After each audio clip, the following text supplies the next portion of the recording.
खेल एक ऐसी क्रिया है जो सबको आपस में जोड़ती है, दिल में एकता की भावना पैदा करती है, सब भुलाकर सिर्फ खेल पर अपना ध्यान केंद्रित करने पर मजबूर करती है। खेल को बढ़ावा देना इसी भावना को बढ़ावा देना है।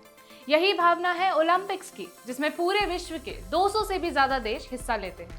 ओलंपिक्स का जिक्र करते ही जहन में तैर जाती है काली, नीली, पीली, हरी और लाल रंग की रिंग्स, जिनसे बना है ओलंपिक्स का झंडा। मगर इस साल बीजिंग में होने वाले विंटर ओलंपिक्स में इन रंगों के अलावा इस खेल में एक और रंग घोलने की कोशिश की गई है। वो रंग है राजनीति का, वो रंग है सियासत का। खेल से राजनीति का मेल कराने की चीन की इस हरकत को भारत ही नहीं बल्कि पूरे विश्व ने बॉयकॉट किया है। भारत के बीजिंग विंटर ओलंपिक्स बॉयकॉट पर हम आज तफसील से बात करेंगे, लेकिन उससे पहले एक नजर आज की सुर्खियों पर। दल बदल से बदनाम हुए प्रत्याशी अब घर घर जाकर खा रहे हैं वफा की कस्में। गोवा विधानसभा चुनाव में कांग्रेस से लेकर आम आदमी पार्टी और जीएफपी सहित सभी पार्टियां दल बदल के खिलाफ अपने उम्मीदवारों को शपथ दिला रही हैं। गोवा की सियासत में रातों रात विधायक एक पार्टी से पाला बदल कर दूसरी पार्टी में चला जाता है, जिससे पार्टी की छवि खराब होती है। इसी कारण अब कई पार्टियां अपने विधायकों से वफा की कस्में ले रही हैं। पेगासस मामले में जांच पैनल का दावा, सिर्फ 2 डिवाइस जमा की गई जबकि 300 की जासूसी का था दावा। जुलाई 2021 में दावा किया गया था कि इजरायली सॉफ्टवेयर पेगासस के जरिए भारत के 300 लोगों के फोन नंबर की जासूसी की गई। हालांकि इसकी जांच कर रही कमेटी के पास अब तक 2 लोगों ने ही अपनी डिवाइस जमा कराई है। सीएम योगी क्या कंप्रेसर हैं जो गर्मी निकाल देंगे? अखिलेश यादव का तंज। यूपी चुनाव के लिए प्रचार कर रहे अखिलेश यादव और जयंत चौधरी ने आज आगरा में साझा प्रेस कॉन्फ्रेंस की। इसमें जयंत चौधरी ने सीएम योगी के गर्मी निकल जाएगी वाले बयान पर पलटवार किया। दिल्ली में स्कूल कॉलेज खोलने का फैसला, 14 फरवरी से लगेंगी नर्सरी की क्लासेस। उप मुख्यमंत्री मनीष सिसोदिया ने जानकारी दी है कि राज्य में नर्सरी से 8वीं कक्षा तक के स्कूल सोमवार 14 फरवरी से खोल दिए जाएंगे। यह सुनिश्चित किया जाएगा कि सभी टीचर्स वैक्सीनेटेड हों। पंजाब में कांग्रेस के पूर्व नेता और बीजेपी प्रत्याशी पर महिला ने लगाया 40 लाख रुपए की ठगी का आरोप। महिला ने गुरमीत सिंह और उन्हीं के इलाके के हरिचरण पर टिकट दिलवाने का वादा कर ठगी के आरोप लगाए हैं। ओलंपिक्स पूरे विश्व के खेल प्रेमियों के लिए एक बड़ा इवेंट है और किसी भी देश के लिए इसे होस्ट करना बड़े ही सौभाग्य की बात है। इस बार ये सौभाग्य चाइना को दिया गया, मगर चीन ने हर बार की तरह इस बार भी एक ऐसी हरकत की जिसकी निंदा विश्व स्तर पर की जा रही है और जिसके कारण इस बार बीजिंग विंटर ओलंपिक्स की ओपनिंग सेरेमनी में भारतीय डिप्लोमैट्स हिस्सा नहीं लेंगे। ये कड़ा कदम चीन को भारत द्वारा दिया गया करारा जवाब है, क्योंकि चीन ने गलवान घाटी में शामिल रहे एक सैन्य कमांडर को शीतकालीन ओलंपिक में मशाल वाहक बनाने का निर्णय लिया है। ओलंपिक की मशाल की जलती हुई लौ सालों से शांति, दोस्ती, सहनशीलता और उम्मीद की भावना का प्रतीक रही है। इस मशाल को गलवान घाटी की झड़प में घायल हुए सैन्य कमांडर की फबाओ के हाथ में थमाना आखिर किस तरह की भावना को विश्व स्तर पर प्रमोट कर रहा है? यह सवाल पूरा देश चीन से पूछ रहा है। चीन का ये कदम एक तरह के पॉलिटिकल स्टेटमेंट के रूप में देखा जा रहा है। ऐसा कहा जा रहा है कि चीन ऐसा करके विश्व स्तर पर गलवान घाटी में हुई हिंसा का प्रचार कर रहा है और खेल की पाक भावना को ठेस पहुंचाते हुए ओलंपिक्स का राजनीतिकरण कर रहा है। मिनिस्ट्री ऑफ एक्सटर्नल अफेयर्स के स्पोक्स पर्सन अरिंदम बागची ने भी चीन की इस हरकत की कड़ी निंदा की और ये फैसला लिया कि इस बार बीजिंग में आयोजित किए जा रहे विंटर ओलंपिक्स की ओपनिंग और क्लोजिंग सेरेमनी में कोई भी भारतीय डिप्लोमैट हिस्सा नहीं लेगा। चीन के इस कदम के बाद यूएनएससी में एक बैठक हुई जिसमें भारत ने अपना पक्ष रखा। भारत ने कहा कि गलवान घाटी क्षेत्र और इसके बाहर शांति स्थापित करने के लिए भारत शुरू से ही राजनीति और सैन्य स्तर पर बातचीत करता रहा है, जिससे दोनों देशों के बीच एक शांतिपूर्ण समाधान निकल सके। हालांकि चीन बार बार इसी तरह की हरकतें करके शांति में खलल डालने की कोशिश करता है। आपको ये भी बता दें कि इस फैसले का मतलब ये नहीं है कि इस बार भारत ओलंपिक्स में हिस्सा नहीं लेगा।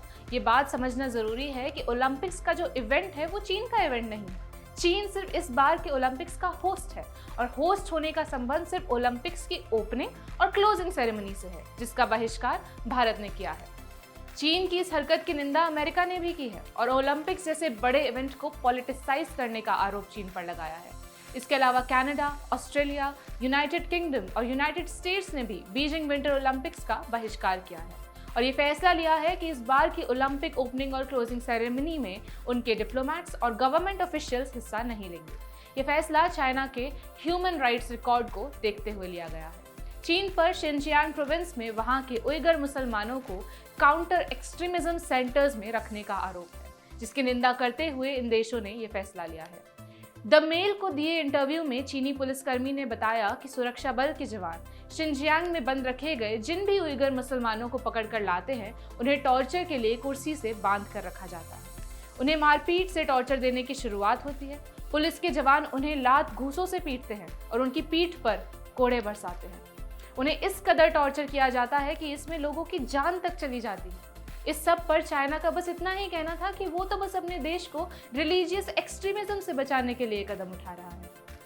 ये पहली बार नहीं जब चीन ने इस तरह की हरकत की हो और सच को छुपाने की पुरजोर कोशिश की हो। आपको लेके चलते हैं 15 जून 2020 के दिन, जिसकी साफ तस्वीर अब 1.5 साल के रिसर्च के बाद ऑस्ट्रेलियन न्यूज़पेपर द कलेक्शन ने अपनी रिपोर्ट गलवान डिकोडेड में पेश की है। बहस 22 मई से शुरू हुई, जब भारतीय सैनिकों ने गलवान नदी के एक सिरे पर एक टेम्पररी पुल खड़ा किया। रिपोर्ट के मुताबिक भारत और चीन की सेना के अधिकारी बढ़ते तनाव को कम करने की कोशिशों को लेकर एक बफर जोन के लिए सहमत हुए थे, पर चीन इलाके में अवैध ढांचों का निर्माण करने लगा, तंबू लगाने लगा और अपनी मशीनरी तक इस बफर जोन में ले आया। इस क्षेत्र में काम करने वाले एक व्यक्ति के अनुसार PLA यानी पीपल्स लिबरेशन आर्मी, जो कि चाइना की आर्मी है, इस बफर जोन में बुनियादी ढांचे का निर्माण कर आपसी समझौते का उल्लंघन कर रही थी और अपनी पेट्रोलिंग लिमिट को बढ़ाने पर तुली हुई थी। 22 मई को कर्नल संतोष के नेतृत्व में भारतीय सेना ने इसी कारण एक अस्थायी पुल बनाया, जिससे चीनी सैनिकों की गतिविधियों पर नजर रखी जा सके। रिपोर्ट का कहना है कि चीन एक तरफ बफर जोन में खुद इंफ्रास्ट्रक्चर खड़ा कर रहा था, लेकिन जब एक अस्थायी पुल भारत सेना की तरफ से बना तो PLA की तरफ से इसका जोरदार विरोध किया गया। 6 जून को PLA अपनी ओर से 80 सैनिक इस पुल को बर्बाद करने के लिए भेजती है और 100 भारतीय सैनिक उसे बचाने में लग जाते हैं। 6 जून को फिर आपसी सहमति से समझौता किया गया, मगर चीन ने इस समझौते का उल्लंघन किया और अपनी तरफ से बनाए ढांचे को चीन ने वहां से नहीं हटाया। हद तो तब पार हुई जब चीन ने भारत के इस पुल को बर्बाद कर दिया। फिर 15 जून को यह बहस एक हिंसक मोड़ ले लेती है। ऑस्ट्रेलियन अखबार द कलेक्शन ने अपनी रिपोर्ट में बताया कि भारतीय सेना के कर्नल संतोष बाबू और उनके सैनिक 15 जून को चीनी अतिक्रमण को हटाने के लिए विवादित इलाके में गए थे। यहाँ पर PLA के कर्नल खीफ वाओ, जी हाँ, यह वही कर्नल है जिनके हाथ में इस बार के ओलंपिक्स की मशाल थमाई गई है। लगभग 150 सैनिकों के साथ खीफ वाओ भी यहाँ मौजूद थे। जब उनसे उनकी सेना द्वारा किए गए अवैध निर्माण पर बात करनी चाहिए तो उन्होंने पीछे हटने की जगह संघर्ष शुरू कर दिया और लड़ाई में चीनी सैनिकों ने भारतीय सैनिकों पर हमले के लिए स्टील पाइप, लाठी और पत्थरों का इस्तेमाल किया। इसी दौरान भारतीय सेना के एक सिपाही ने कर्नल फेबाओ के सर पर हमला कर दिया, जिसके बाद वो घबराकर भाग गए। अपने कई अफसरों की लाश देखकर PLA के सैनिक इतने ज्यादा घबरा गए थे कि वे वाटरप्रूफ कपड़े पहने बिना ही बर्फीली नदी में कूद गए और अचानक से नदी का स्तर बढ़ने की वजह से वे बह गए।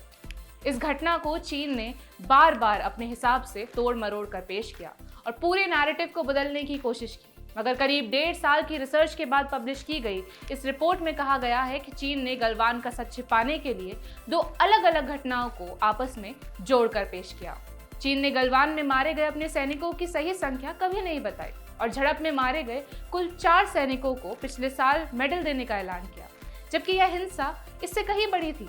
अब रिपोर्ट में यह फैक्ट सामने आए हैं कि चाइना के 4 नहीं बल्कि इससे लगभग 9 गुना ज्यादा 38 सैनिक मारे गए थे। यही नहीं, की फबाओ को उस वक्त चीन ने अपनी सरकारी अखबार की रिपोर्ट में हीरो बताया था, लेकिन इन सब बातों से चीन ने इनकार करते हुए पूरी हिंसा को अपने हिसाब से आकार दे दिया। अपनी हरकतों से पल्ला झाड़ते हुए तथ्यों को छुपाया और गलवान घाटी के मुद्दे को राजनीतिक रंग दे दिया। रिपब्लिकन सेनेटर जिम रिश ने भी इस हरकत की निंदा की और बोले कि की फबाओ के हाथ में ओलंपिक्स की मशाल थमाना बेहद शर्मनाक। यह वही सैनिक है जिसने 2020 में भारतीय सेना पर हमला किया और जो शिनजियांग में उइगर मुसलमानों पर अत्याचार में शामिल है। जब देश में गद्दी फिसलने लगती है तो सरकारें अक्सर देशभक्ति की माला जपने लगती हैं और डोमेस्टिक अफेयर से ध्यान हटाकर इंटरनेशनल अफेयर्स पे रोशनी डालकर देश को अंधेरे में रखने की कोशिश की जाती है।